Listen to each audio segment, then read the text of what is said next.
Good afternoon and welcome to Diksha by Omkar. My name is Omkar and today I'll be presenting the caste system. As mentioned in our first episode, we are looking at traditional Hindu and Indian beliefs, and we'll be branching out as well into more cultural and social beliefs within the Western culture, especially Trinidad and Tobago. And today we'll be looking at a particularly large topic, which is the caste system. Now, the caste system, we believe or learn that it has originated in India. Now, similar to Sanatana Dharma theory, the caste system must be also a universal or an eternal principle for it to be true. What I mean is that the caste system cannot only apply to India for it to be a Sanatana Dharmic principle or an eternal principle.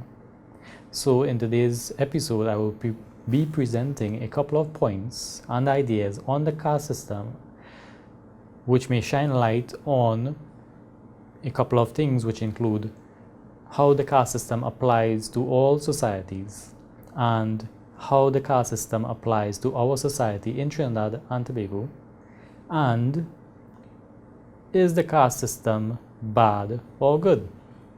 Because automatically bad thoughts come to mind when we think of the caste system, when we hear of words like the untouchables and those shunned from society. So, what is the caste system? Some people cite the Bhagavad Gita as being one of the best examples of the caste system being a divine principle. When Krishna explained to Arjuna the types of men born into the world. Now, as I mentioned earlier, it must be universal in order for it to be a Sanatana Dharmic principle, which means in other societies it must manifest for it to be eternal.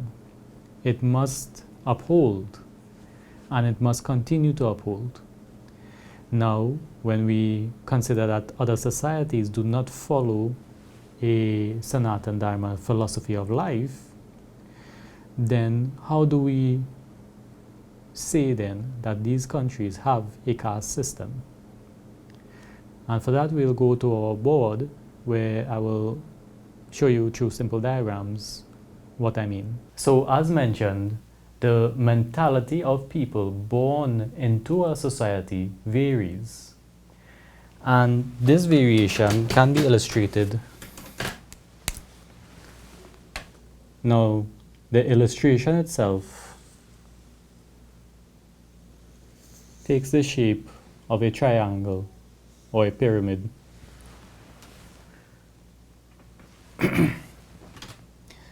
Now, at the very top of this pyramid, we will find individuals born into a society who are purely motivated by the intention to maintain the order of nature or the order of society.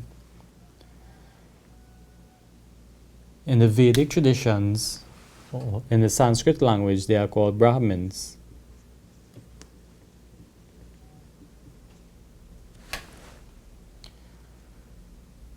The second group of people born into society are people who, by their very nature or mentality, wish to protect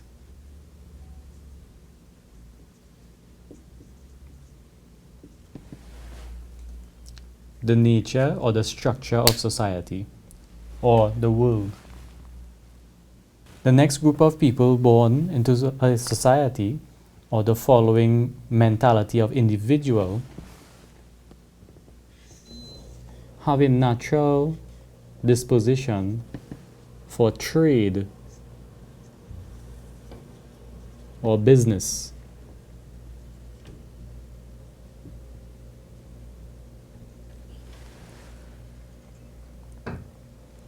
Next on our pyramid, we have people born with a natural ability for craft or skilled work.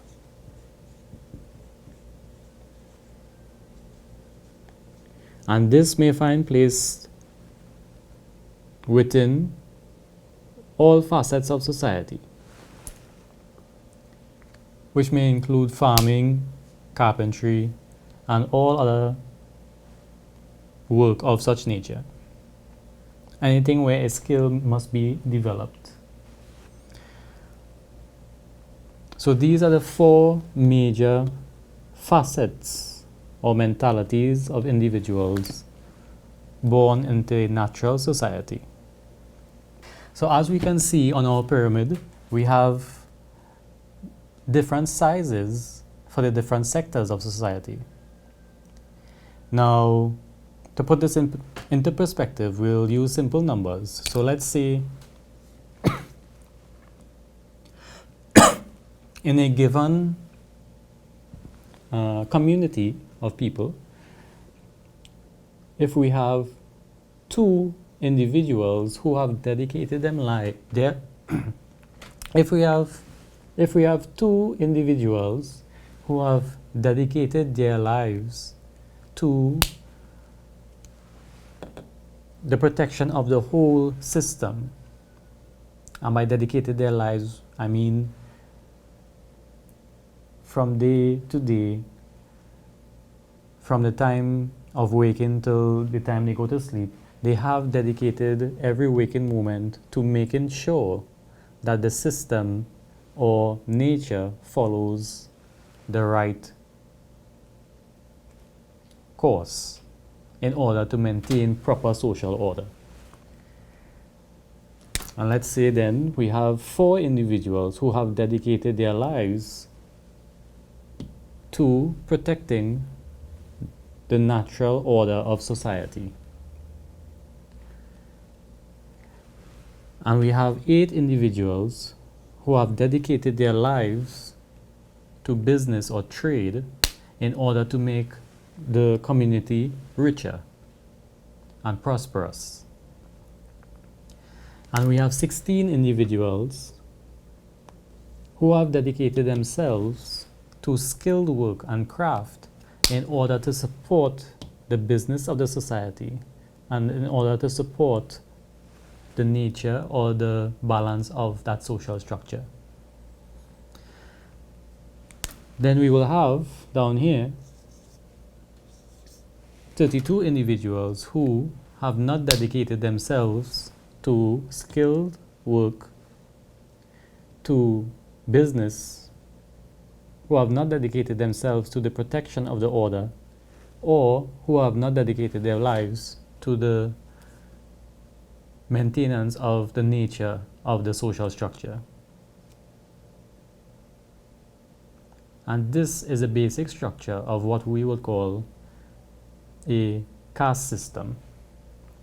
Now, does this mean that it is only limited to India?